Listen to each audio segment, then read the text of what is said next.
Olá a todos, sejam todos bem-vindos aqui ao vídeo, aqui ao canal. No vídeo de hoje eu quero falar um pouquinho sobre uma das obras do grande sociólogo Florestan Fernandes.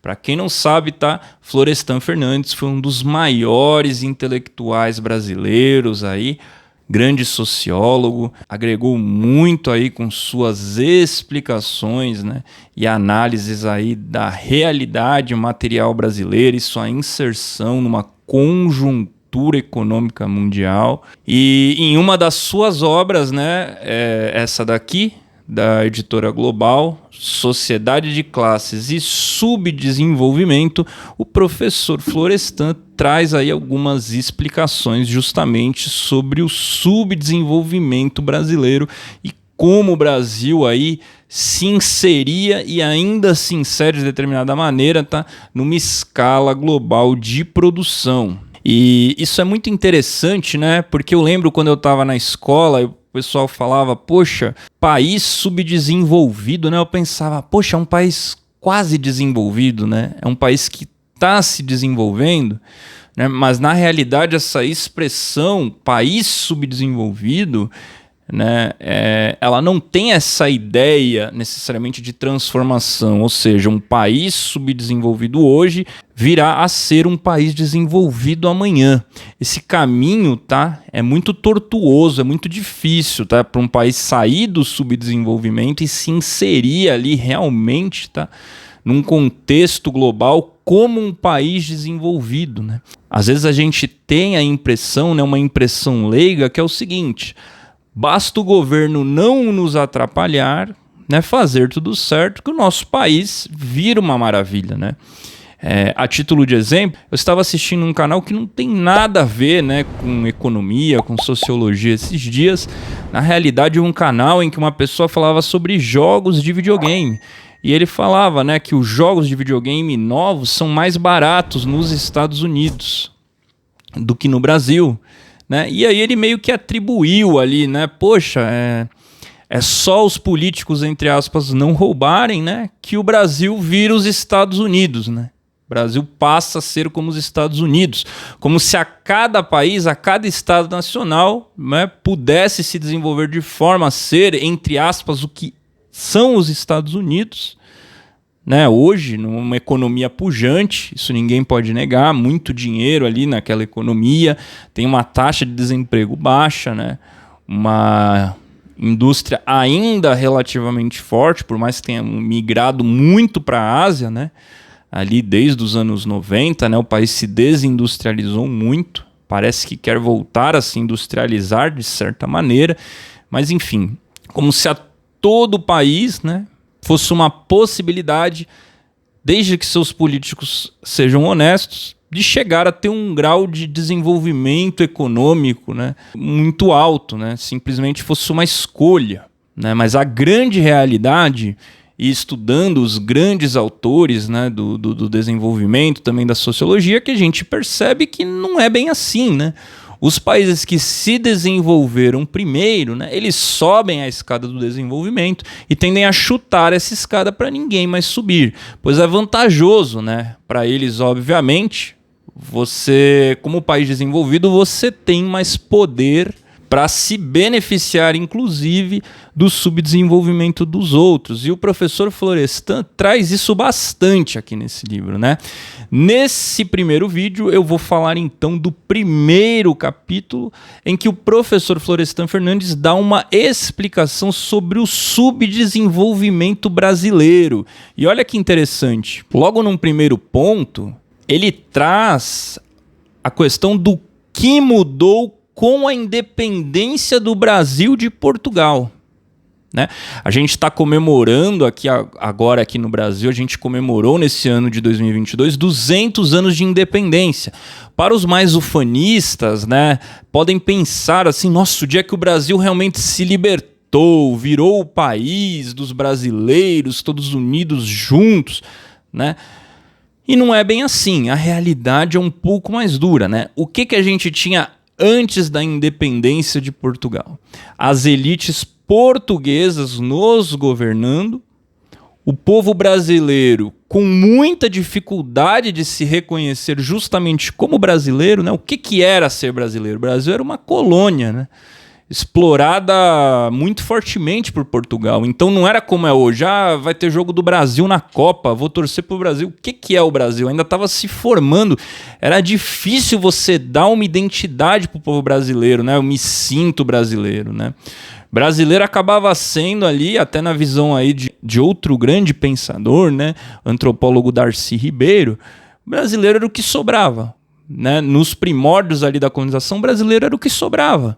Né? Você tinha o português, você tinha o índio, você tinha o negro escravizado, e o que sobrava? Né? Uma pessoa ali que nascia na terra. Aquilo era o brasileiro, entendeu? Era a sobra da sobra. Então, com Portugal era o seguinte, né? O que essa terra tem para nos dar? Os portugueses não encontraram ouro aqui, pelo menos não no início, tá? Viriam a encontrar depois nas Minas Gerais, né? Mas, de primeiro momento, não encontraram ouro aqui, como na América Espanhola. Então, os portugueses vão explorar o que a gente tem aqui, né? Passa primeiro o pau-brasil, depois a cana-de-açúcar, depois a gente vem a ter o ciclo do ouro, depois do café, e por aí vai, explorar as riquezas da terra, essas primeiras matérias-primas, né?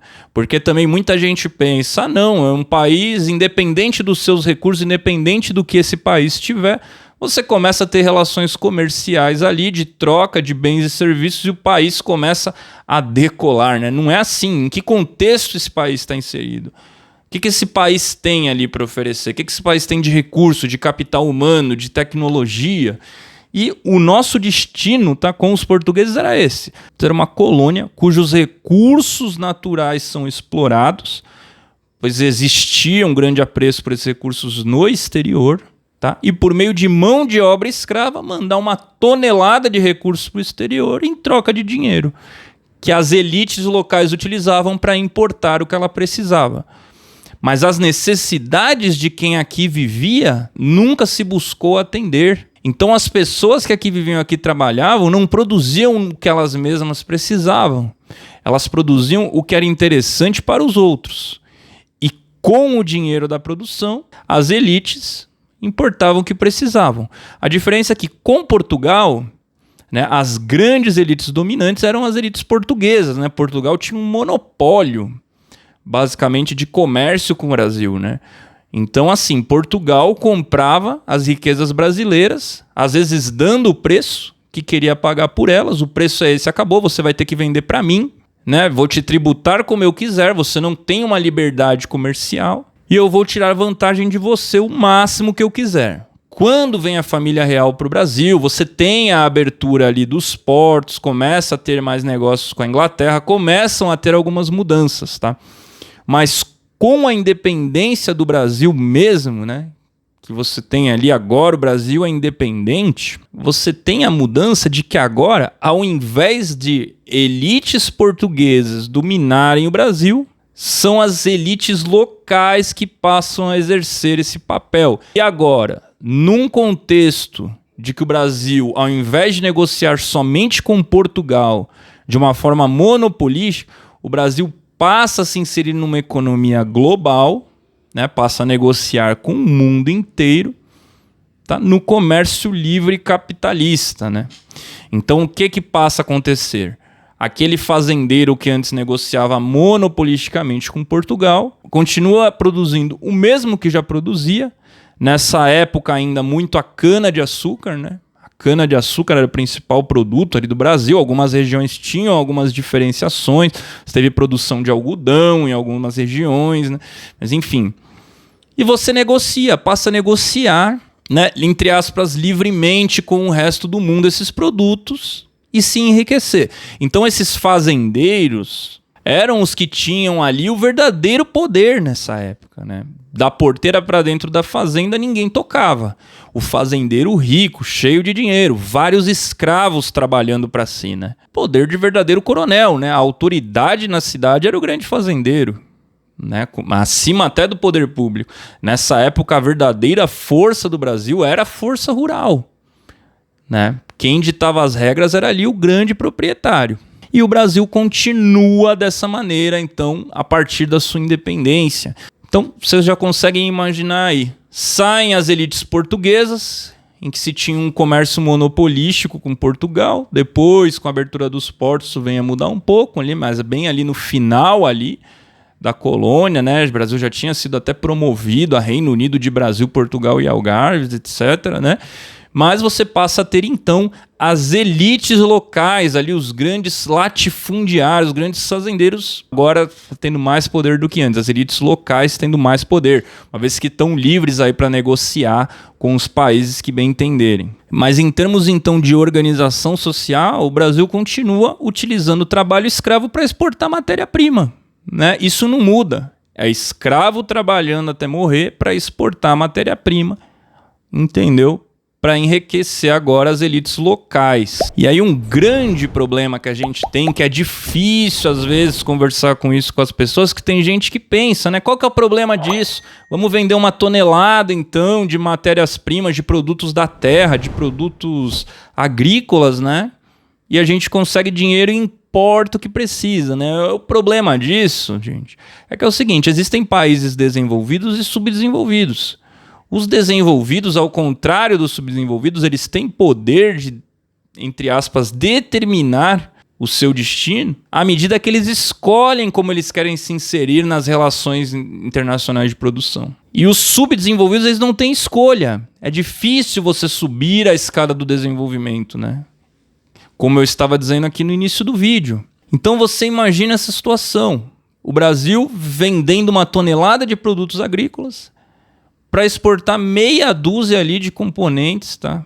Que os países desenvolvidos vão vender. Eles compram os insumos agrícolas, processam, né, em sua indústria e vendem de volta para a gente por uma fortuna, um valor agregado muito alto, entendeu? Isso tudo gera problemas para a gente, gera problemas de balança comercial. Você tem que vender muito para poder importar pouco. Não consegue, a gente não consegue atender as necessidades da nossa população totalmente. A gente não consegue escolher como quer se inserir nesse contexto. E fica ali preso eternamente nisso de ser um país agroexportador. Tem que vender muito, né, para trazer pouco. O país desenvolvido consegue, então, direcionar a economia do subdesenvolvido para atender os seus próprios interesses.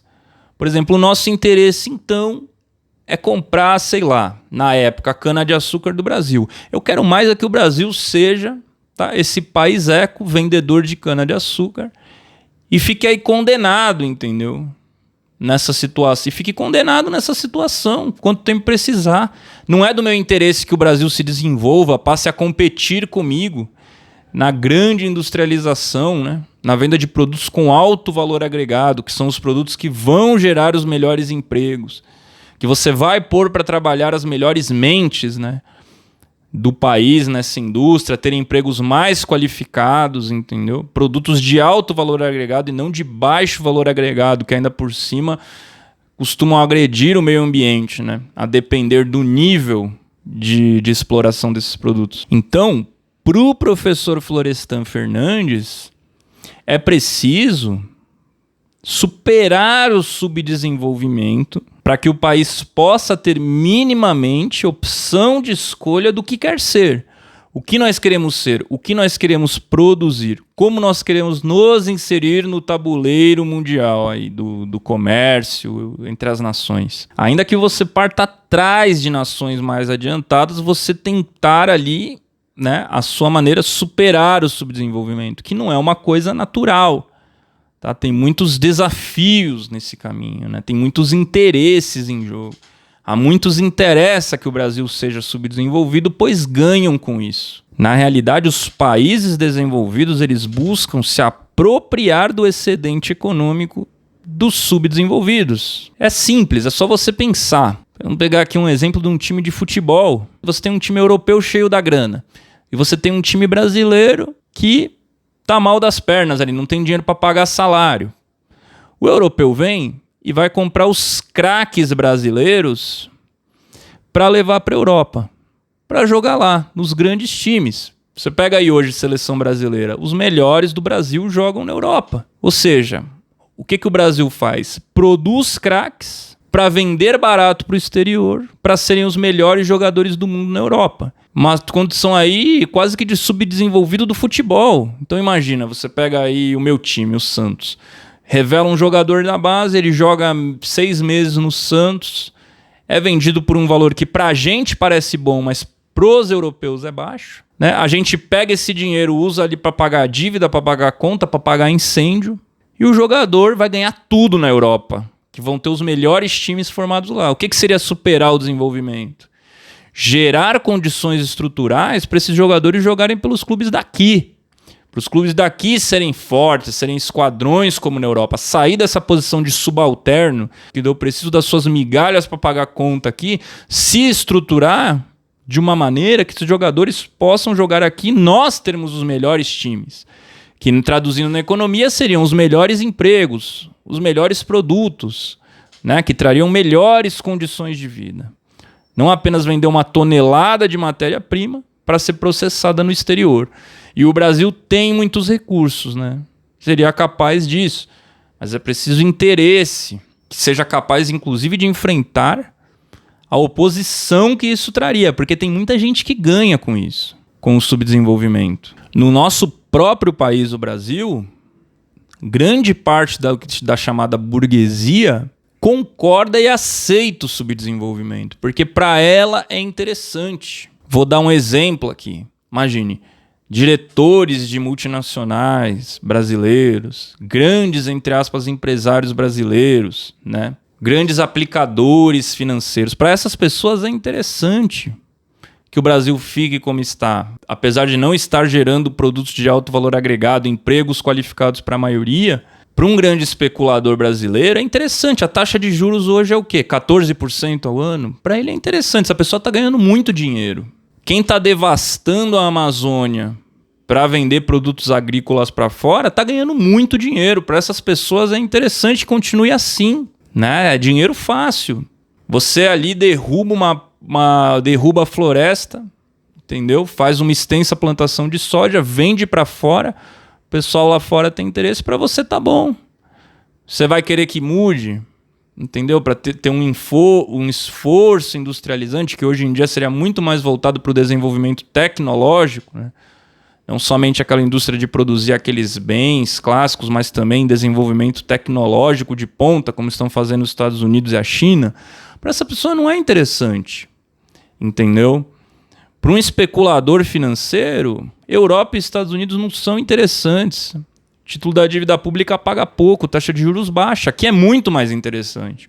É interessante para essas pessoas que o Brasil fique no lugar que está, destruindo a sua natureza para mandar uma tonelada de produto para fora barato, né? E com taxa de juros altíssima, pagando altíssimo pelo dinheiro de fora. Você dá as suas riquezas e paga caro pelo dinheiro de fora para ficar investido aqui. É muito interessante para os países desenvolvidos que isso continue assim, né? Isso eu estou trazendo para os dias de hoje. Então, essas altas burguesias do Brasil tendem a preferir mesmo isso, tá? Em detrimento da miséria da população, do país ficar subdesenvolvido. Para essas pessoas está bom. Então é um desafio interno, inclusive, né? Muita propaganda nesse sentido, né? Incentivando que o Brasil continue desse jeito. Não, vamos mesmo fazer desse jeito. E aqui eu não estou dizendo, tá, gente? Não estou fazendo discurso contra o agro, contra a agricultura, nada. Tá? Num contexto normal, o Brasil continuaria produzindo e exportando. A diferença é que você poderia canalizar melhor esses recursos, não somente fazer isso, né? Ficar como um país agroexportador ali primário, mas desenvolver também dentro do nosso país, tá, outros segmentos de atuação que produzam, né, bens e serviços de alto valor agregado. Não só na situação de hoje. Que nós possamos sair de uma situação de dependência para podermos aí ter mais possibilidade de determinar o nosso destino como país. Então a classe burguesa tende a agir dessa maneira e as demais classes tendem a ir cada um para um lado, né? A propaganda, como eu disse, é muito forte. Então tem gente que vai falar, é isso mesmo, tem que vender nossas riquezas para fora, a gente não tem condição de criar nada aqui, né? Entrega tudo mesmo. Aí o outro, não, eu sou mais nacionalista. Vai cada um para um lado, fica tudo dividido, né? Esse ambiente é favorável a esses grandes interesses. Então, resumindo aqui, basicamente, né, não tivemos com a independência do Brasil grandes mudanças estruturais. A lógica de produção continuou a mesma, o que mudou foram as elites, mas o trabalho escravo continua. A sociedade agroexportadora continua, pelo menos no começo. Pois ocorrem algumas mudanças até, mas pelo menos no começo, sim. E como a gente vai fazer? Como a gente vai superar esse subdesenvolvimento? Como é que a gente vai dar um passo além para poder começar a determinar nosso destino, começar a produzir o que a gente realmente precisa? Não apenas exportar o que a gente tem para, entre aspas, atender a necessidades imediatas. Isso a gente vai descobrindo nos próximos capítulos. Então, espero que vocês tenham gostado, tá? Se você gostou, deixa um like, se inscreve aqui no canal para não perder nenhum vídeo. A gente se vê no próximo vídeo. Tchau!